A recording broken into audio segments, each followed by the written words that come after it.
Good morning, Grand Rising, beautiful Daily Huddle family. I am your host for the Thursday Spiritual Matters, Dr. Monikah Ogando.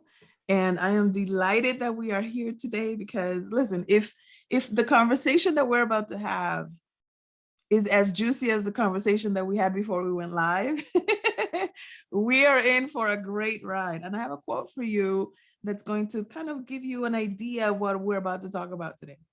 This quote is from James Allen, who wrote the book As a Man Thinketh. And he says, you will become as small as your controlling desire and as great as your dominant aspiration. So we're going to be talking about, is it true that as a man thinketh, as a human being thinketh, so is he or she? We'll talk about it today. Welcome to Thursday Daily Huddle Spiritual Matters.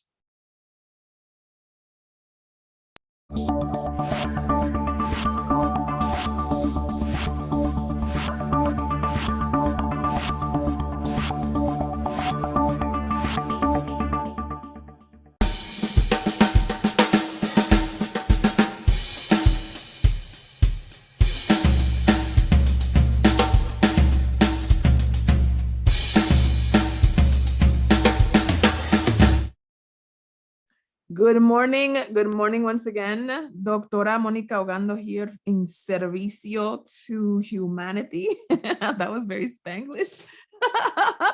Thank you so much, everybody, for being here. I so appreciate that you make time to join the Daily Huddle family every weekday at 9 a.m. Eastern. For some of you, that's 6 a.m. Pacific time. For some of you, it's even earlier, sometimes later, whatever time it is and whatever part of the world you're in. I am so glad that you are here with us. And so let's ground us in, the questions that we ask as we prepare to open the space. I want to ask Rashida, where are you and what are you grateful for? Good morning, everyone. I am sitting in the waiting room waiting for my boyfriend to have surgery, but I am an universe mind and conscious and blessed at the same time. Awesome. Thank you so much for asking. Absolutely. We are with you, and we're sending him lots of good energy for a successful surgery and a fast recovery. So I'm thankful for you being here. Awesome. Giovanni, how are you and what time is it? I am the way I say I am.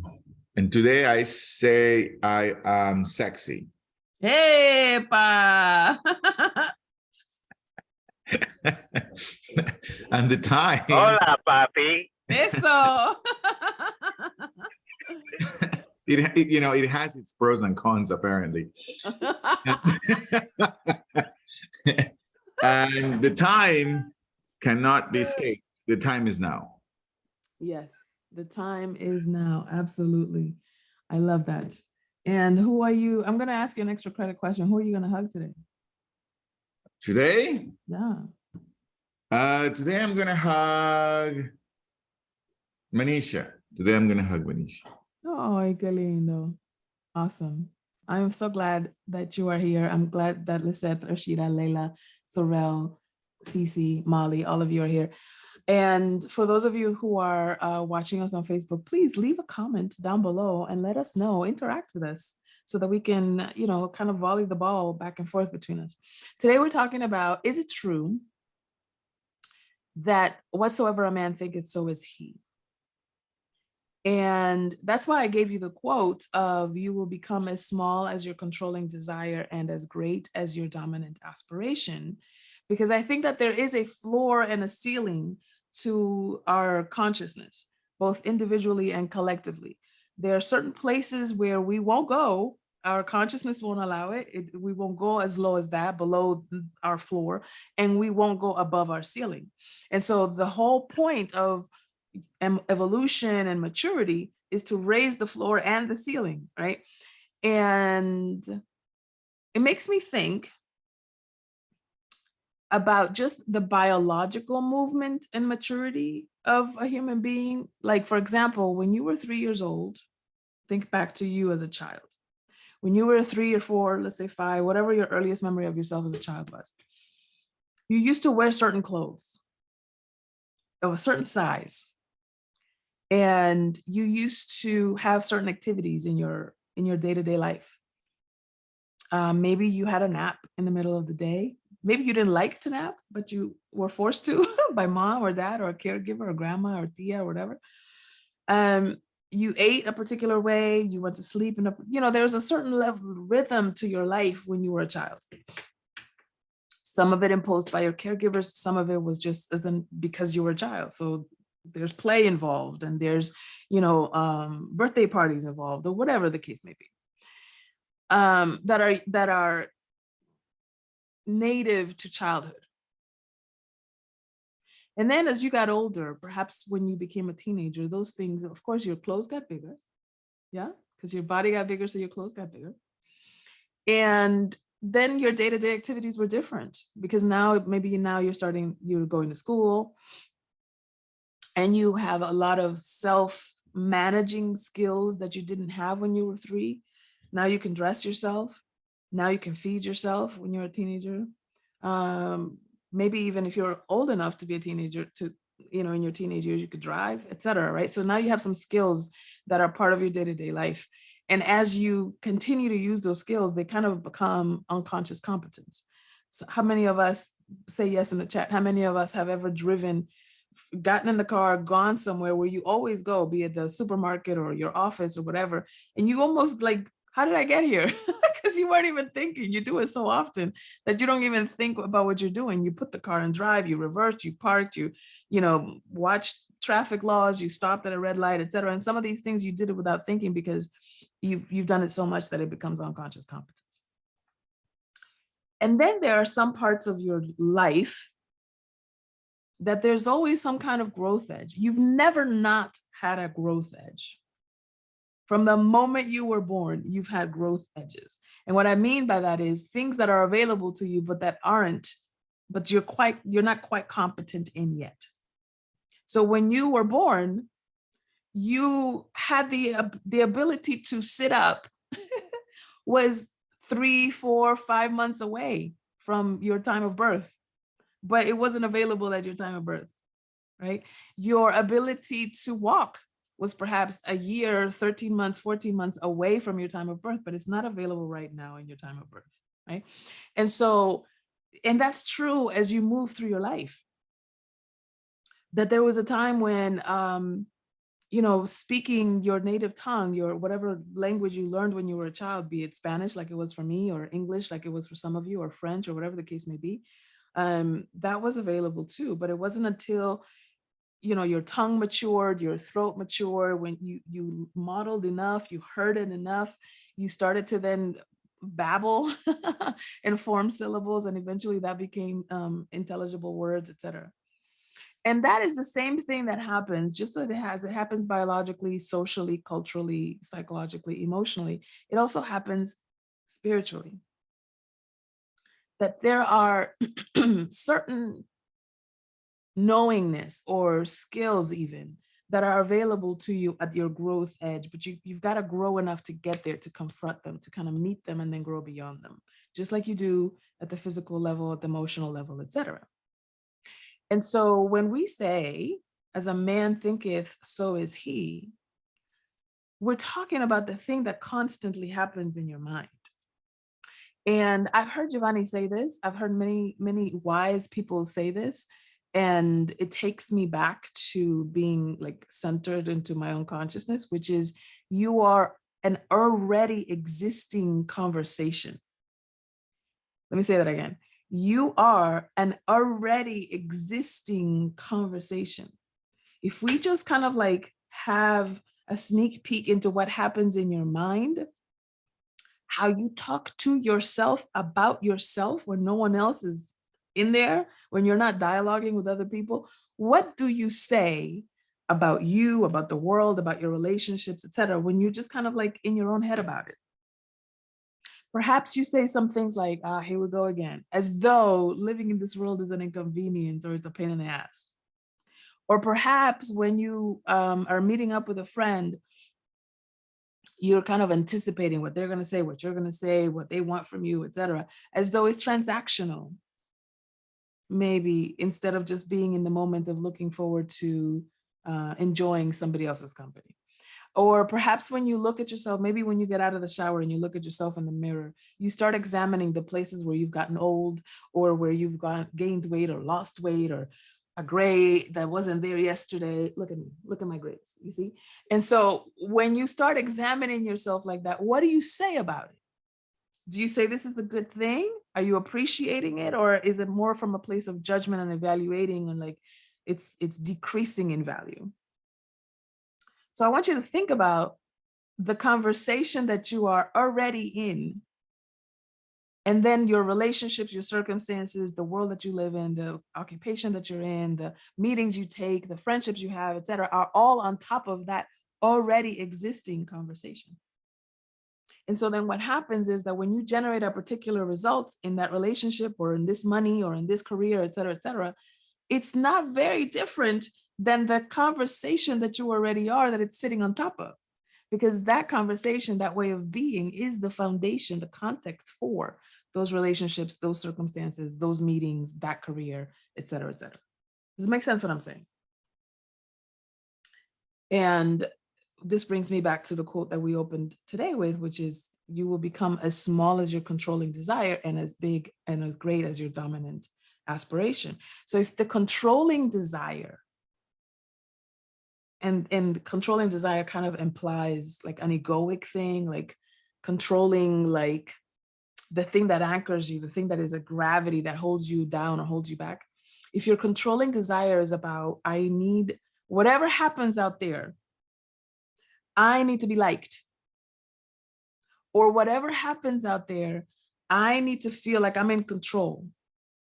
Then if the conversation is I need to be in control, you'll have a hard time with surrender and vulnerability and authenticity, because there are things that you can't control when you're just being yourself. And if control is important to you, you won't allow yourself to go there. That's the growth edge for you, right?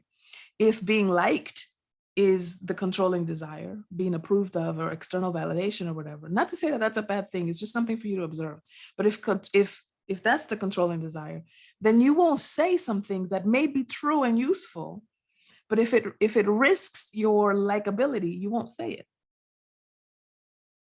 If it risks being the pleasant one, or the liked one, or the popular one, then you won't dare, because the controlling desire is, I would rather be liked than be truthful.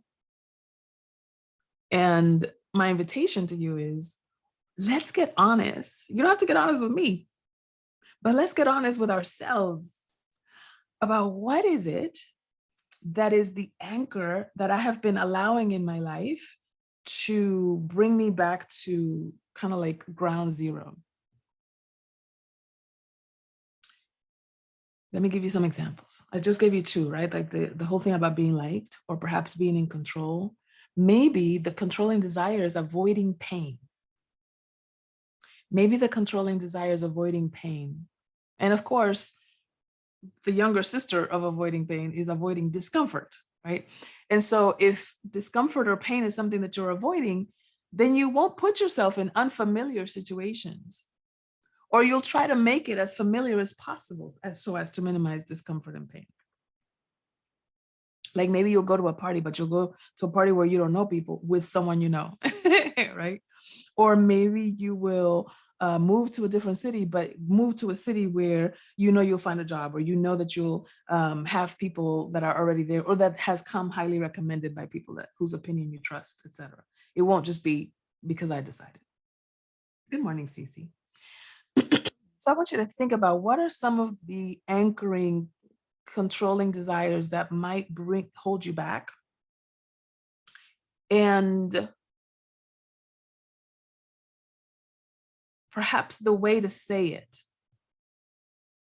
to phrase this, is just like I said now, with the controlling desire of like being liked. I would rather be liked than speak my truth. Sometimes when we put it in that way, it feels so confrontive. It feels like, ugh. I mean, that's true, but I don't want to admit that, right? And so the invitation is, what is it that you are thinking? What is that controlling desire? And then what's the great aspiration? Because that's the floor and the ceiling of your consciousness, right? The controlling desire might be about external validation, and the greatest aspiration might be to impact people, right? And so if the controlling desire is to be liked, but you also want to impact people, you're going to have to let go of this a little bit in order to be able to rise to this. But you have to know what they are so that you know what your range is. Make sense what I'm saying? So I'm going to open it up because I want some dialogue. And I saw Giovanni raise his hand earlier. So Giovanni, come on up and tell me what you got, what's on your mind. Okay, great. So what I was discovering as you were speaking, I was looking for my controlling desire. Mm-hmm. And I think if I could point to it, right, it's not enough thinking to be sure, but if I could point to it, it would be this desire to be loved, to be admired and to be loved. And it prevents me from being authentic, right? And then my biggest desire is to make a difference into human consciousness. That's not in the way people think and relate to life and to the way they relate to themselves. Mm-hmm. And so I have found myself in this conflict internally and with others when they both meet. Yeah. Like I can't make a difference many times if I am committed to being liked or to being admired, to being loved. I can't make a difference. It's really annoying for someone to be with someone who wants to be loved. It's just like, ugh, really, you want love? Yeah. And then at the same time, that's not my ultimate desire either. And so there is this soup that happens, that, if you will, emotionally. And at this point, I think that my ultimate desire wins most of the time, not all the time, but sometimes it doesn't. And so it brings conflict at home. It brings conflicts with my friendships. It brings conflict when I'm leading. So fix me a little bit, if you could. Fix me, he says. I love it. Well, here's the great paradox and kind of like irony of human consciousness. There's a quote in the Bible. There's a verse in the Bible that I really like, which says, it's Matthew 6:33. Some of you might be familiar with it, which says, "Seek ye first the kingdom of God, and all these things will be added on to you." And what I have interpreted that verse to mean is that when I go after my great aspiration, my controlling desire gets met too. So when I go after, like to use your example, when I go after this desire, this aspiration to impact people, and I'm willing to sacrifice, we'll get into the etymology of the word sacrifice a little bit. I'm willing to sacrifice my need to be loved. Because I'm willing to sacrifice it, I get that too. And there are plenty of examples in sacred scripts, in sacred scripture, where because you're willing to sacrifice the lesser, you don't have to give it up. That was the conversation around Abraham sacrificing his son, and etc. So the word sacrifice, I want you to look at the word sacrifice. The FICE part of it comes from the Latin facere, which means to make. And the SACR part of it comes from sacred, the word sacred. So to make sacred, sacrifice means to make sacred. And so what are we making sacred? We're making sacred that great aspiration. We're offering this lower thing as an offering in the altar of this greater thing. So for example, when you're sacrificing time so that you can get up early and go work out, you're sacrificing the comfort of sleeping in for the great aspiration of getting healthy and being fit and so forth, right? And so in your example, you're sacrificing this need to be loved for the greater aspiration of impacting people. And what ends up happening is this thing that you're sacrificing, you get to take it with you. It gets to create a greater satisfaction than the sacrifice is. And so but it takes a risk. It takes a risk because there's this liminal space between going for the aspiration. There's this bridge of going for the aspiration and not quite having achieved it yet. So this bridge feels like I have neither the love or the service. So you're like, which shore am I gonna go hang on to then? And you just gotta keep swimming to that aspiration so that you can bring the other shore with you. Does that make sense what I'm saying, Gio? Yes. When I have a place that I have come to sit on, if you will, and I'll sit with it for a little while, is a little bit of what you're pointing to. It's that the how did you call the emotional control, the emotional controls me? How did you call it? The controlling desire. The controlling desire is bankrupt. If you will, it's like a hole. It's always there. It doesn't really fulfill me necessarily, but I can't get rid of it. It's something for me to like notice. It's just gonna be there. Yeah. And no matter what happens, whether it's my greatest realization professionally or the greatest place I go on vacation, it shows up. Yeah. Are you sure you love me, Monikah? Are you sure? Yes. And it is so, what do you call that? It's such a burden. It's like, it's unrelenting. It's so annoying. And so what I'm hearing, what you're saying is, keep redirecting my intention into the greatest desire. And and things get balanced moment to moment. Yes, they get balanced moment to moment. And we would do well to speak to and honor that controlling desire, give it words. It's kind of like when our kids go into our bed because they're afraid of the monster under their bed, and we take them to their bed and look under the bed, and it's like there's no monster there, but you have to be willing to look. And it's the same thing. You have to be willing to articulate that controlling desire, and it wrests power from it. If I say to Giovanni, if I have this controlling desire to be loved, for example, Giovanni, and we have this conversation and I say to you, okay, but I'm gonna need you to give me some credit for what I just said, that you said is brilliant. I need you to give me some credit, love up on me. Come on, tell me how great I am, right? When we say that, when we give it words, that controlling desire isn't this big monster under the bed anymore. Now it can be funny. Now it can just be an ego trick. Now it can just be entertaining, and it can be the adorable part of you instead of this greedy Sev that takes the energy out of the room.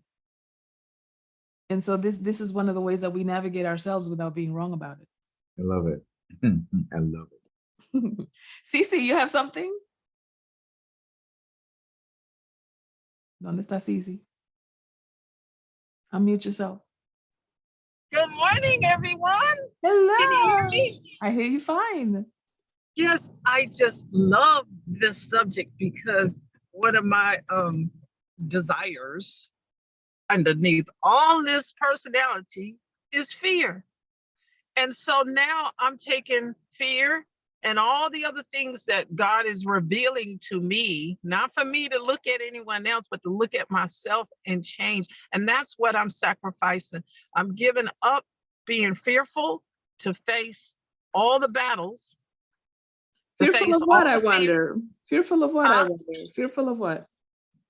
Fearful. One of the fears is to speak in front of an unknown audience. Yeah, because why? What's the negative consequence you think might happen? I might get stuck, or I might be afraid and not say anything. And so now I'm facing that through comedy. And with comedy, you could see everything in a person, the good and the bad. So I'm looking at myself because I said, well, I have everything to gain. It's to sacrifice whatever flesh attitude that I have in my thinking to get it out of the way and expose it for what it is and keep moving, because that's going to become my biggest asset. That's great. I love what you bring in here, Cece, because this is one of the other controlling desires that we human beings have. This is across cultures, across generations, genders, races, etc., to look good. And I'm sure some of you might relate to this, that some of us got the attention and the approval of our parents by performing, by being good, by doing our homework, by making our bed, by eating our vegetables, by being polite to the strange adults that came to the house, and we have to hug people we don't want to hug because that it would be rude not to. And so when you perform, then you get love, and you have to be good in order to be loved. And that's I think what I'm hearing and what you're saying, Cece, is that you're willing to give up and to sacrifice looking good or having it all together in order to get the greater desire, which is to actually be the authentic self-expression of your greatest, of your heart. And sometimes that looks messy. Sometimes that's chaotic. Sometimes it doesn't look good. Sometimes it's awkward. Sometimes jokes don't land. Sometimes the intention of our communication doesn't have the impact that we want. And then we get to have it, do it over again. And then that process sometimes gets messy. But we have to be willing to be in the messy middle, right? We have to be willing to be in the messy middle and go to that greatest aspiration instead of shirking back to the controlling desire. So thank you for presencing that. Who else has something? ¿Qué más? Who else? Stan, I see you percolating. I see you percolating over there. No, I was just thinking, Doc. I'm just taking it all in. I don't have a comment right now. Percolating. That's what I meant. Percolating. Okay, Sorrel, you got something? I'm feeling liberated, Dr. So, and you said if I heard you correctly, you said it's not that the controlling desire is bad, and when compared to the greatest aspiration, and it's not that the greatest aspiration is the better part when compared to the controlling desire. So you're inviting me to discover myself by naming the controlling desire. Like say, I in Haiti, thing to the equivalent. Okay, you're coming out. I'm Sorry about that. No worries. yeah. So dancing to the equivalent of merengue was the performance I used to do when the strangers come to the house. Mm-hmm. So I learned to perform really well. Mm. And in many instances, I'm still performing. Mm. I perform when I'm at work. I perform when I meet somebody new. I perform at networking meetings. I'm still this little boy, dancing to merengue to please my parents. Mm. Mm-hmm. And that's not bad. So I'm getting the invitation to embrace that.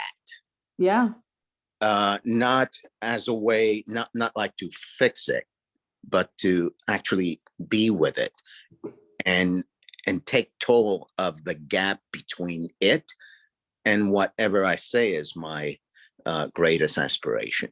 Yes. And then play in that gap, like play. Right. So, and play could look like this, right? Gio, would you like me to perform for you, man? Right. I can dance. Yes. And then we can be playful about it. That's right. Yeah. Right. Because it's so interesting to me. And you guys, tell me if you notice this and if you agree. 2 questions. If you notice and if you agree. One of the things that connects us the most to other human beings is when they're like completely authentic and vulnerable. Then it's like when somebody is in their authenticity and the vulnerability, it pulls us in. It's like, wow, I didn't know you felt that way. That was so powerful. And you feel connected to that person because they're showing you their true self. And yet it's the thing that we're the most afraid of. We don't want to do it. So it's like this thing, it's like this oxymoron of like, the thing you want is the thing you most shy away from. And it's just, I find it fascinating. Because I can observe myself doing it. I can observe myself performing for love instead of just asking for it. And instead of just being in it. And so then when I noticed myself doing it, it's like, ay, Kelina, bless her heart. Look at her over there hustling for her own worthiness. Isn't she adorable? She ain't got to do that. She was born pre-approved, right? And so my invitation to you is to take yourself on. When you see yourself doing it, call it out. And then don't have it be like this big bad monster under the bed. It's just a cute coping strategy that you used when you were a child, and it worked when you were a child. And now you have another growth edge. Now you can just look at your coping strategies instead of being driven by them. And this is the way that as you thinketh, so can you become. So I am so thankful that you were here for this particular episode of Spiritual Matters Thursday. Thank you so much for being with us. And as always, we have our tenets: love generously, laugh out loud, like kiki, like make your sides hurt kind of laughter. Sleep at least 7 hours every night. Move your body, shake your tail feather. Give of yourself, give of your time, give of your talents. Eat more plant-based foods. I know I'm forgetting one, but I won't forget the most important one, which is check your assumptions. Investigate the conversation underneath the conversation, because when you investigate it, when you discover it, when you check it, then you can choose a different one. Awareness is the mother of freedom. So thank you so much, everybody, for being here. We love you. See you next time.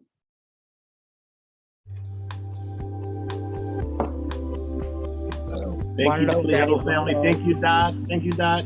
Thank you, Stan. And blessings to